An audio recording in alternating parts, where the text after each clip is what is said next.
Orthodontic treatment in patients with periodontal problems requires a comprehensive and multidisciplinary approach involving both the orthodontist and the periodontist. This is essential due to the increasing number of adult patients with periodontal disease seeking orthodontic correction.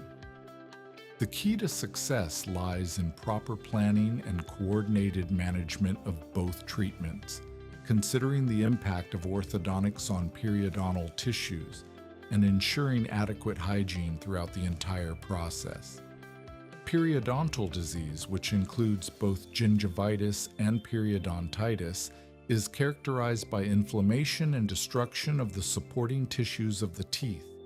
Treatment should first address the inflammation and, in some cases, any bone defects.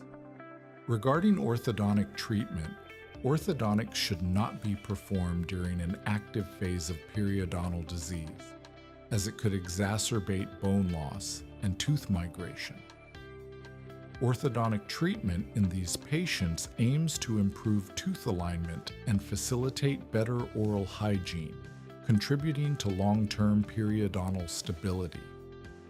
Furthermore, orthodontics in periodontal patients can improve dental aesthetics and function by correcting problems such as crowding, loss of vertical dimension, and posterior arch collapse.